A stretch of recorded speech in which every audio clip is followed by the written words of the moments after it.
The leaders of the party who decided to go ahead and go very public, and that gave permission to other people to go public. Do you mean like when Nancy Pelosi goes on TV and you know, Mm-hmm. 2 moments where she goes out publicly, and when things sort of seem like they were dying down, Right. reopens the debate? Absolutely. Let's bring in our panel. Outkick founder Clay Travis, Fox News political analyst John Caldwell, founder of the Caldwell Institute for Public Safety, and Antoine Seawright, founder and CEO of Blueprint Strategy. Thank you all for coming on. You heard them talking about Nancy Pelosi, how Nancy Pelosi was making the whole thing very public. I want to play some more sound of Nancy Pelosi, who says that the democratic process really should have been wide open. Watch. None of us had any idea he would do it that Sunday. Oh, well, I didn't have any idea. Most people didn't. So when he did that and endorsed her, then the thought was everybody wanted an open process. Let's see the talent. Let's see the bench of the Democrats and let them compete and see what they can attract. But when he endorsed her, then it was, are you with Kamala or not? I mean, that's the whole thing, Clay Travis. Everybody wanted an open process. Everybody wanted to find out who was the right person, and instead, everybody fell in line. They totally did. And look, Kamala Harris has run for president before. She dropped out without a single vote ever being cast because the more time Democrats spent with her, the less they liked her. She's the lowest approval rating vice president in any of our lives, and I honestly think there's almost a 0% chance she would have been the nominee if Joe Biden had done what was right, and if he had said sometime last year, I'm not going to seek the nomination in 2024, we're going to have an open primary. Kamala would have gotten beaten, and I think that's why 19 or so days in, they're keeping her from talking to anyone because she's an awful candidate that they have to hide. Yeah, I mean, that's the whole thing is Antoine, you've got, Kamala Harris, and a lot of people are saying, hey, not a single vote, and answering very few questions. Well, I think that's intellectually dishonest to characterize the situation that way. 14 million Americans voted for she and Joe Biden to be our party's nominee. Well, they voted for Joe President, Biden. Vice President. They voted for Joe Biden. Okay, again, let me finish my thought because I'll let you finish your thought. When you cast your vote in a primary for a pair, in an emergency exit ramp situation, there's an assumption that the person you're running with will automatically elevate to the top of the ticket. Joe Biden decided to make Kamala Harris his endorsement priority when he exited the race. And the fact of the matter is, the country has responded well.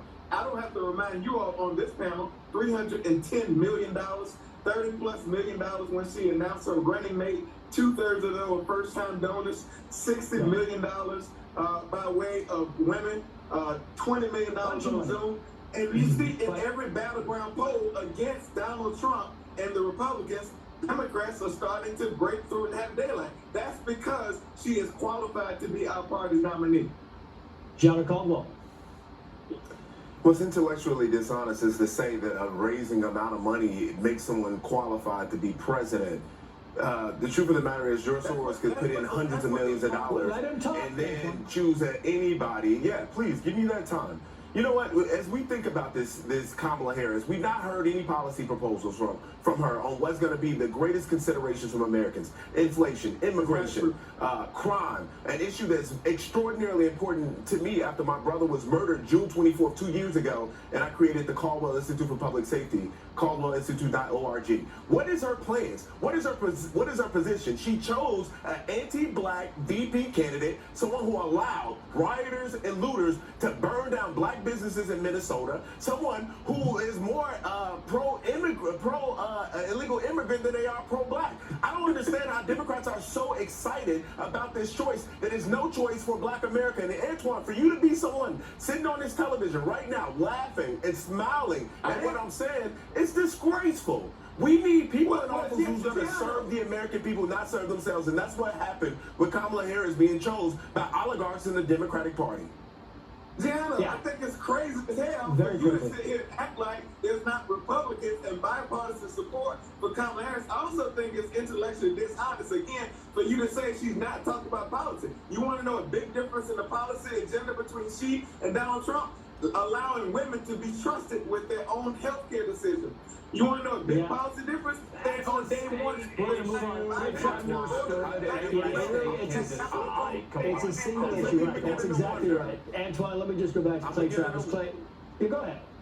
Well, look, Donald No, Trump I'm has beginning been as to wonder if outspoken as Antoine you is can getting- possibly be that every state is going to have the right to decide what the law for abortion should be. That's what overturning Roe v. Wade did. So the idea that Donald Trump is doing something to take away women's rights isn't true at all. It's actually a flourishing of the democratic process. If you live in California, we keep you've beating got up more of a the right ballot to abortion than you did before. If you live in Illinois, if you live in New York, go get active on your local state level and decide, as many people have, what the law should be for abortion. It's actually the most democratic process imaginable. That's exactly what Trump has said. Kamala's trying to lie to everybody about the Handmaid's Tale, just like they tried to lie about COVID. They have to terrify everybody. Oh, COVID That's was the a only lie? way they get votes. You know, and John O'Connell, he makes a good point. John O'Connell, hold on, Antoine. Hold on. Antoine, hold 1 second. John O'Connell, to you, the point is that, you know, Clay makes a very good point on this, is that's the way that it's set up after Roe v. Wade. The question becomes, Democrats are winning, are using this to win. They're using this issue because people are not really paying attention. And that's what's really sad about this set of circumstances, that people aren't necessarily paying attention when this was what bipartisan support required for it to go back to the states. That was the consideration here. And now as I listen to Antoine, as he spit his Democratic talking points, I wonder if he's getting his facts from the back of a cereal box, because it's not making quite sense to me and many other people that are watching this program right now. But I'll tell you, what we need to see from Kamala Harris is quite clearly, what are your policy positions? What is your position on the border? You where the borders are. You didn't do anything. What is your position on crime? You said we're going to defund the police. You put out a link to bail out those who were committing these crimes. What are your positions on some of these issues that have really impacted Americans, like inflation? We've not We seen gotta go. that, and this Guys, we gotta go. We got breaking news. Clay, Antoine, Jono, thank you very much. Breaking right now. The scene right now in Brazil.